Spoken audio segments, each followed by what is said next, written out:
Bilang unang pagbabahagi po ng banal na kasulatan ng ating Panginoong Jesucristo, una po sa lahat, biyaya at pagpapala na nagmumula sa ating Diyos, Amang makapangyarihan sa lahat, sa ating Panginoong Jesucristo, na ating tagapagligtas, sa mahal na ina na siyang tagapamagitan, sa lahat ng mga arkanghel sa apostoles ng ating Panginoong Jesucristo. Sa muli po, magandang araw po sa ating lahat. Bilang unang pagbabahagi ng ating banal na kasulatan, gusto ko pong ibahagi sa inyo ang sulat ni Apostol Mateo sa Kapitulo 3, versikulo 25.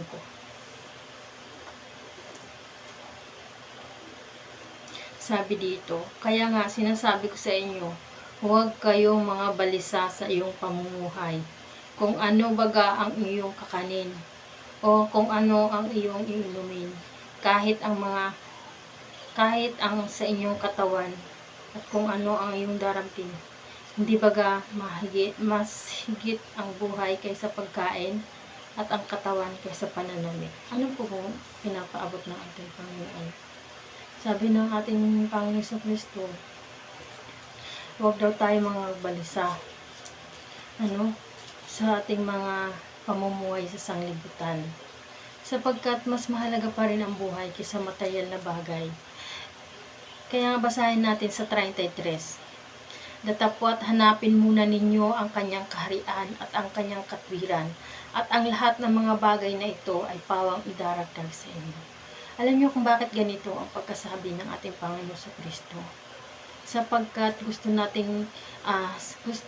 ating Panginoon Jesucristo na maunawa na dapat mauna ang pananampalataya bago ang mga bagay sa sanlibutan, sapagkat idaragdag na lang niya yun. Katulad ng isang taong may pananampalataya nauna sa kanya. Ngayon, binigyan siya ng Diyos Ama ng pagkakataon na magkaroon ng mga material na bagay. O sabihin natin, yung maalwan ng kanyang buhay. Dahil sa nakakagaan ng kanyang pamumuhay at nauunawa niya ang kalooban ng Diyos, sa bagay niya, nauunawa niya kung paano tutulungan niya ang mga nangangailangan. Sila yung mga taong nangangailangan ng, sabi nga, tulong. Sila yung mga naghihikahos.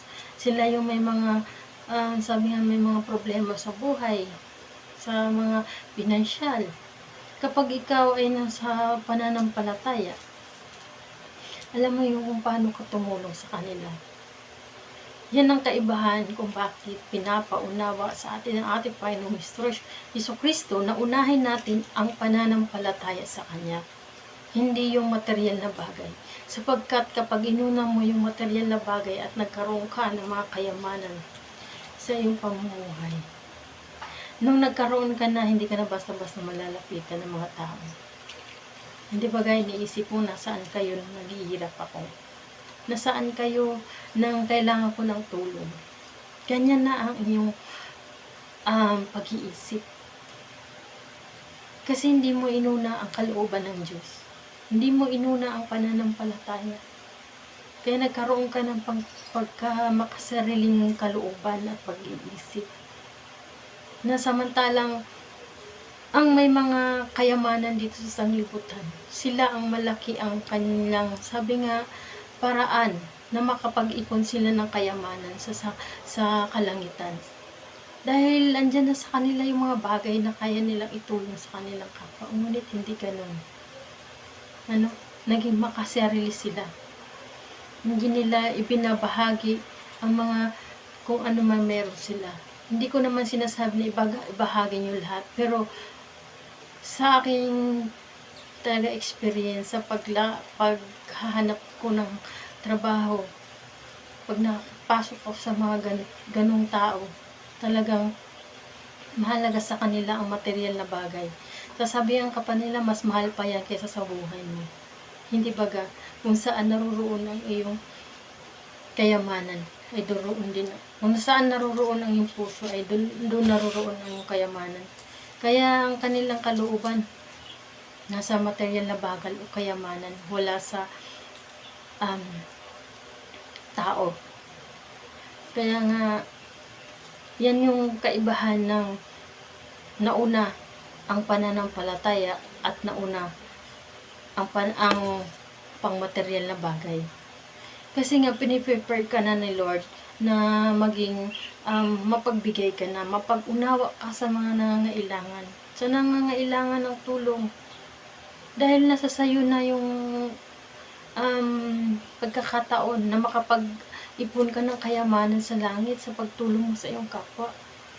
Pero nung nagkakaroon ka na ng maging maalawan ka na, hindi ka na basta-basta malalapitan. Iniisip mo palagi yung sarili mo na lang. Dahil iniisip mo ayaw mo nang bumalik sa kahirapan. Sabi nga ng ating Panginoon, anong makakamtan ng sabi niya dito sa 16. Basahin natin.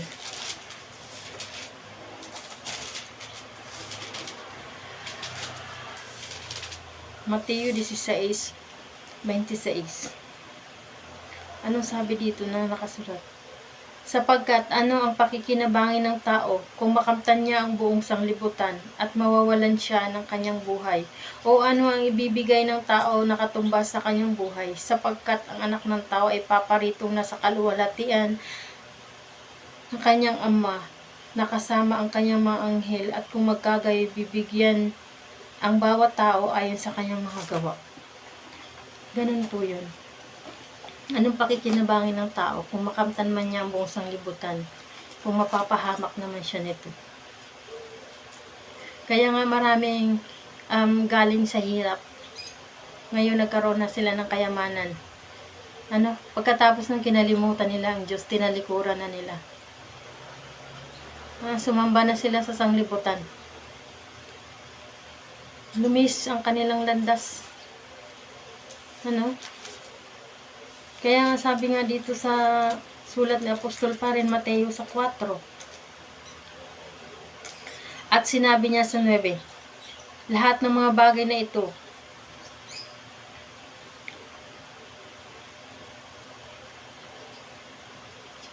ay ibibigay ko sa iyo kung ikaw ay magpapatira pa at sasambahin mo ako.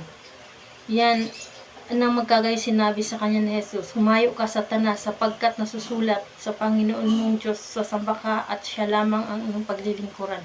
Ganyan po yung pagkaunawa. Yung sabi ng Diablo dito, sasambahin nyo siya, ibibigay niya lahat ng kayamanan na pinagkalob sa kanya dito sa sanglibutan. Sapagkat itong sanglibutan na to ay ito na yung sabi nga ni kaharian ng Diablo. Nandito tayo mga tao, pansamantala lang tayo upang subukin ang ating pananampalataya. Ang Diyos po ay hindi po nagbibigay ng parusa sa bawat isa. Mali po yung pagkaunawa ng karamihan. Ang kanyang parusa po ay nasa espiritu. Yun yung sabi nga sa dagat-dagatang apoy. Pero po dito sa sanglibutan, kung nagkakaroon tayo ng mga pagsubok, mga kahirapan dito sa ating pamumuhay, ay hindi po yan parusa ng ating Diyos, kundi dahil sa ating kulang sa pagkaunawa sa pananampalataya at pagsunod sa kalooban niya.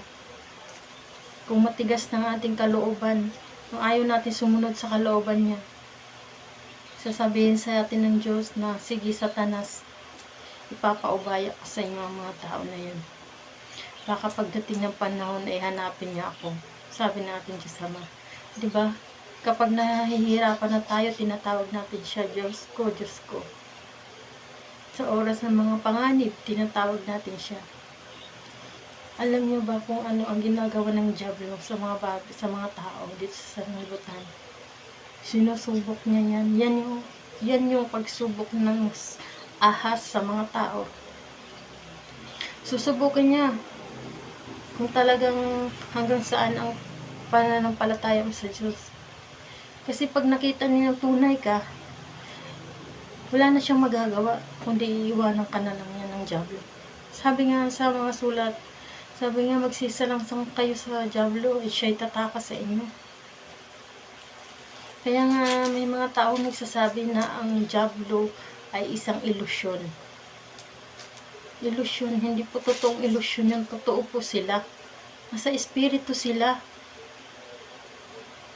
Kung ilusyon lang yan, sana hindi na nagpakasakit ang ating Diyos, ang ating Panginoong Kristo nung kupako sa krus para sa ating pagkakasala. Sapagkat kung ilusyon lang, kung mamamatay tayo, gano'n na lang, wala nang banal na kasulatan.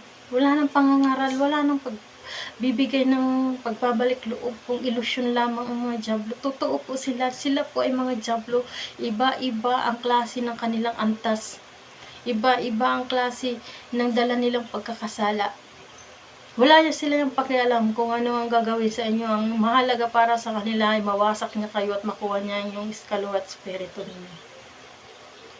Ganyan, wala silang pahinga, minuto, oras-oras. Nag-iisip yan sila palagi kung paano pupuksain ng mga tao. Bakit niya gusto puksain ng mga tao? Sapagkat mahal na mahal ng Diyos Ama ang mga tao. Galit siya. Nasabi niya bakit yung mga tao na yun palagi nagkakasala. Binibigyan mo pa rin sila ng pagkakataon. Anong kaibahan ng mga tao sa dyablo? Ang dyablo walang pag-ibig. Ang dyablo walang awa. Ang tao nagkakasala pero marunong humingi ng tawad sa Diyos. Yan ang kaibahan. Kailanman hindi humingi ng tawad ang dyablo sa ginawa nilang paglabastangan sa Diyos Ama. Dahil lumaban sila sa kapangyarihan na akala nila kaya nilang talunin ang Diyos Ama. Na sila noong kapanahonan nila, isa lang sila ding mga nilalang ng Diyos. Ngunit dahil sa inggit, gusto rin nilang magkaroon ng kapangyarihan tulad ng Diyos Ama. Kaya naglumaban sila sa Diyos Ama. Tinalikuran nila ang kanilang gawain.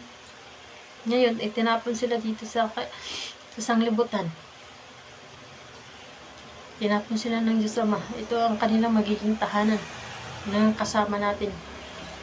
Pero hindi habang buhay nandito tayo. Kasi babalik tayo kung saan tayo nagmula. Ngunit hindi lahat. Sabi ng ating Panginoon, hindi lahat sa akin nagsasabi ng Panginoon ay papasok sa kaharian ng langit, kundi ang gumaganap ng kalooban ng ating Ama. Kung gaganapin natin kalooban ng ating Ama, ano man mga pagdadaan natin sa sanglibutan, dito na tayo iwan.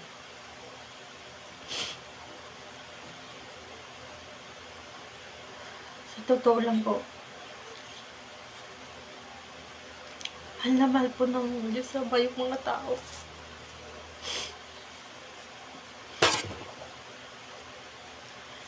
Kaya, sabi nga ng mga banal na alagad, anong pakialam namin sa inyong mga tao? Kami tapos na kami sa aming ministeryo. Nasa kaharian na kami ng langit. Pero bakit nandito pa rin kami at bumabalik?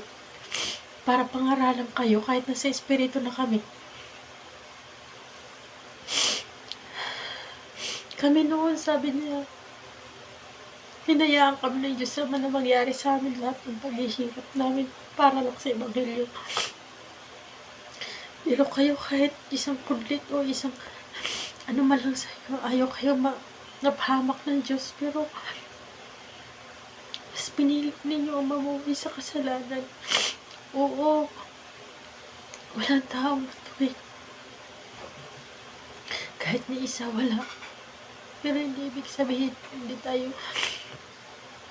magbabalik loob sa Diyos. Ang pagkakasala ng mga nakaraan at nakalipas natin ay mananatili natin ngayon sa nakaraan. Kaya, sa ngayon po, hihintay na po kayo ng Diyos sa pagbabalik loob. Sana maunawa ninyo ang kasulatan na ginawa ito at sakripisyo ng lahat. Higit sa lahat ang Diyos sa anak na sakripisyo siya ng buhay. Para lang magkaroon tayo ng pagkakataon na magbago. Alam mo yung sinasabi ng iba, natubos na tayo ng Diyos, ng ating Panginoon Jesucristo. Hindi po ganun yun. Yung pagkatubos po sa atin sa pagpapako sa krus niya ay isa po lamang yung daan na susunod tayo sa kalooban niya. Kasi pag hindi tayo sumunod sa kalooban ng Diyos, wala na rin tayong mapapatunguhan. Wala tayong pag-asa pa na makapasok sa kaharian ng langit. Kaya sabi nga ng Panginoon, hindi lahat sa akin tumatawag ng Diyos ko, ay papasok sa kariyan lahat, kundi ang gumaganap lamang ng kalooban ng Ama. Kaya nga po, ah, mahalaga po yung pananampalataya ng bawat isa. Sa ngayon, naliligalig na isang libutan.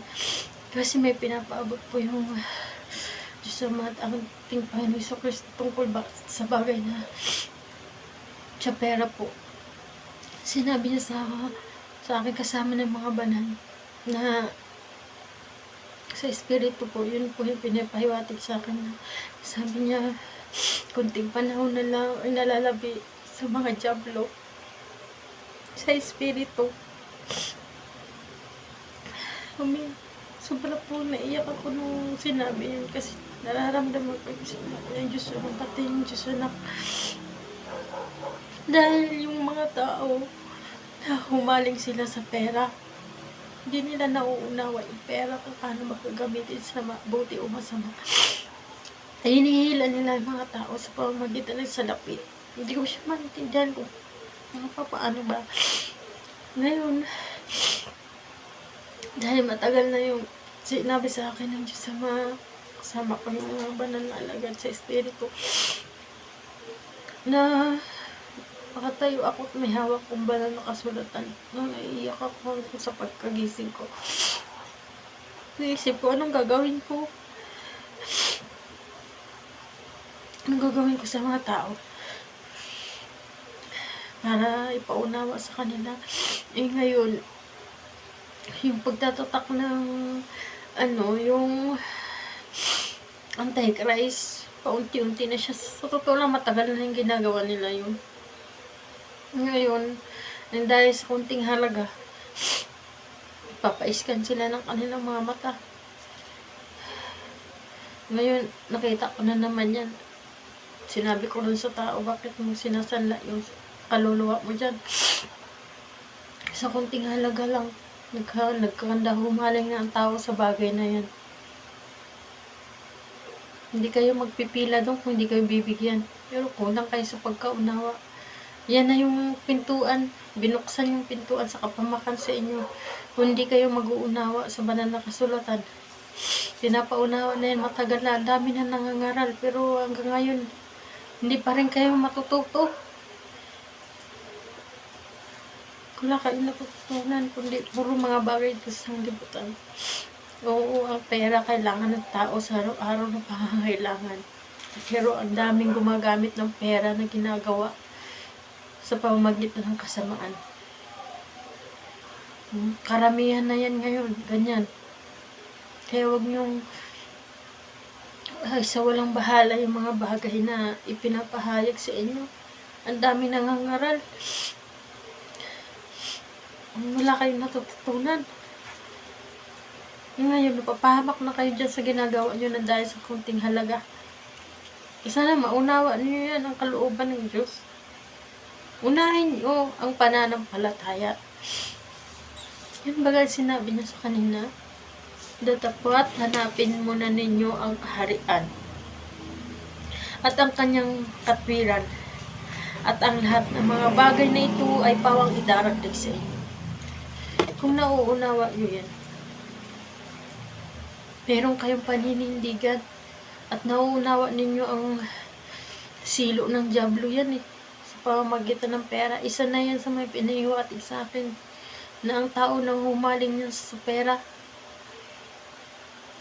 kung paano magkaroon ng mga bagay sa sarili. So, kailangan natin na yung mga ganyang bagay para ipatuloy sa ating pamumuhay. Pero hindi yan ang pera na yan ang siyang magpapahamak sa atin, sa ating espiritu at kaluluwa pagdating ng panahon. Sana maunawa ninyo mga kapatid yung pinapaabot ng Diyos Ama. Dahil marami pa akong ibabahagi sa inyo sa susunod na linggo. Kasi bilang isang mananampalataya at responsibilidad ko rin ang ganitong gawain.